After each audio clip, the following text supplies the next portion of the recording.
There was a Marvel producer that had something interesting to say. When I first saw this, I think it was a couple of days ago when I first saw the story.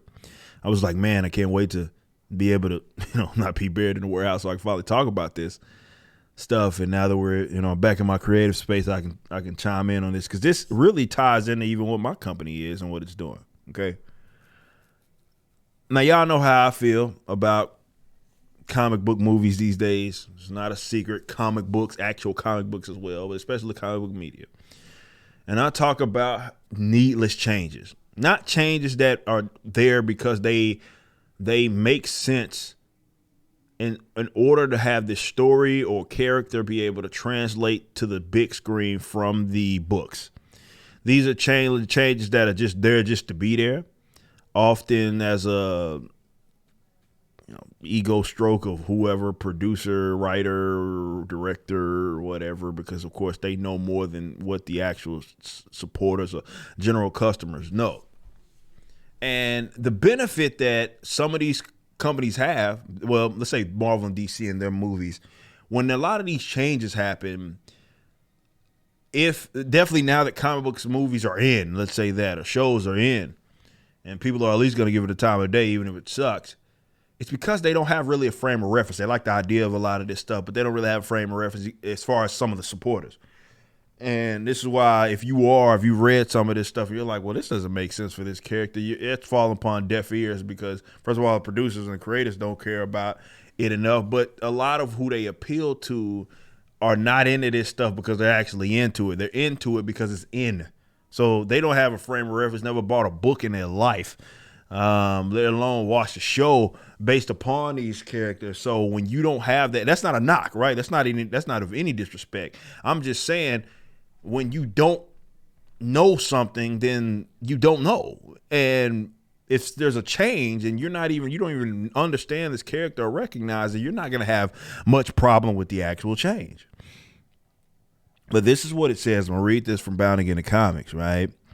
There was a producer here. It says Moore, which is, what is his name?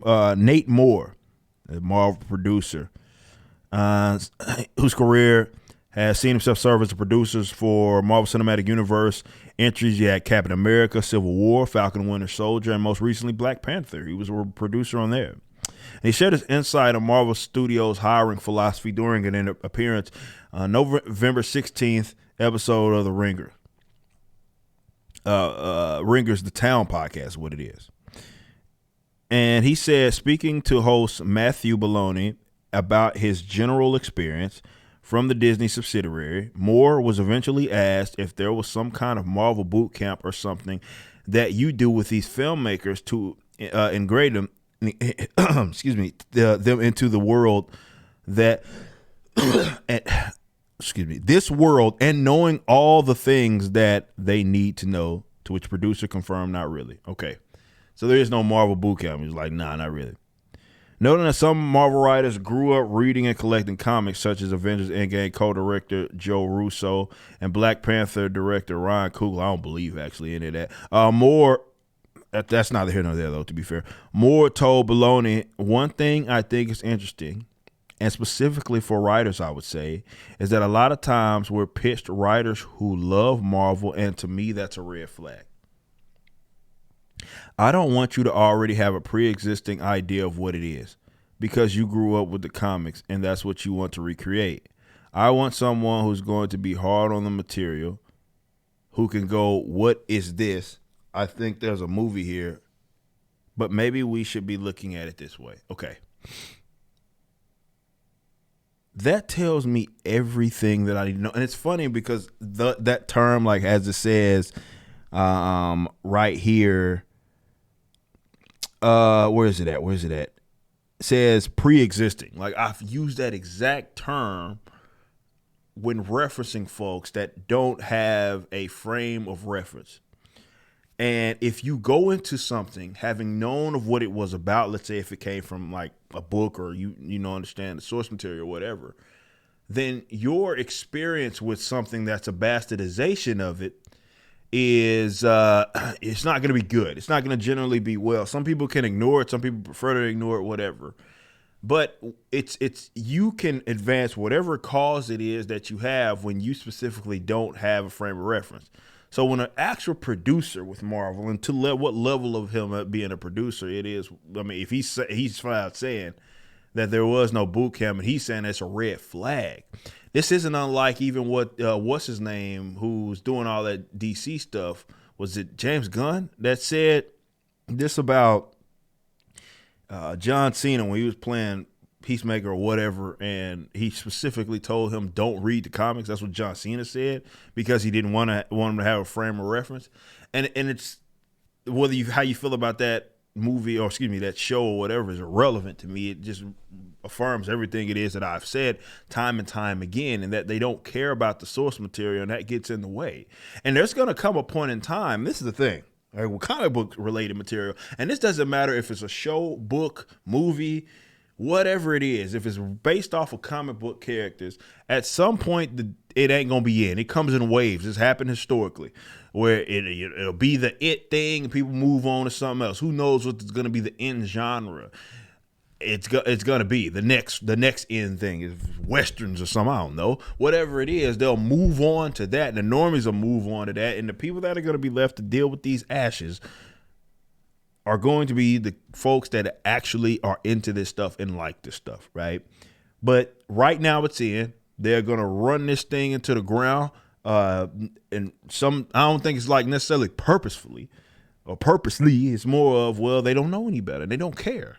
And it's not like Marvel saying, well, you must do this and stick to it or something, make it be somewhat accurate. No, it's you've never even heard it. How many videos have we done over years? Producer, director, actor, ain't never even heard of the damn character, let alone read a book about him or her. They don't care.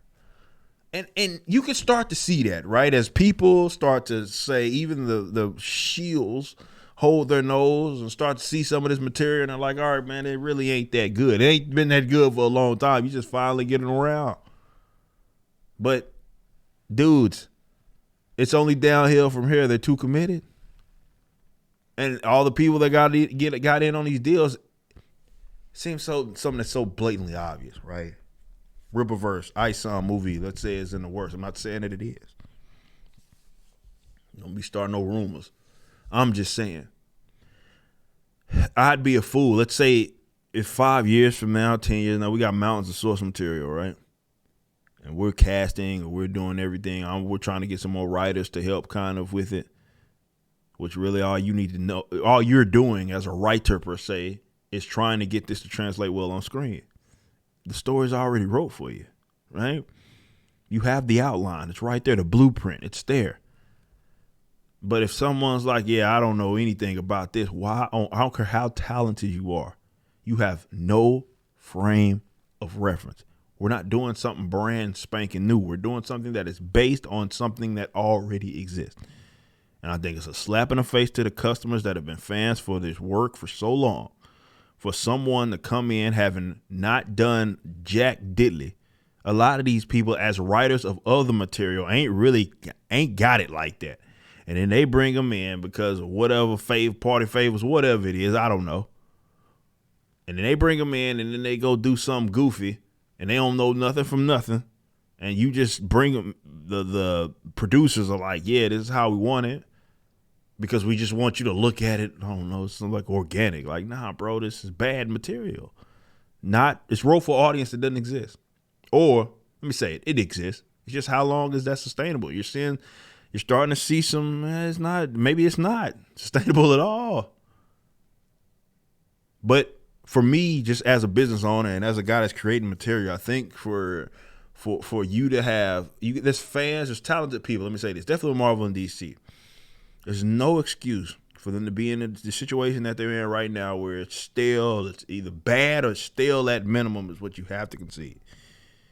And you're doing a movie or you're doing something, and for you to, let's say, do that material, and despite there being all this talent out there, and you don't get people that are actually knowledgeable on that adaptation or the material that you're about to do an adaptation based upon, that's a slap in the face to people that have spent hundreds of thousands of dollars. Hell, to buy your material, and people are starting to pick up on it.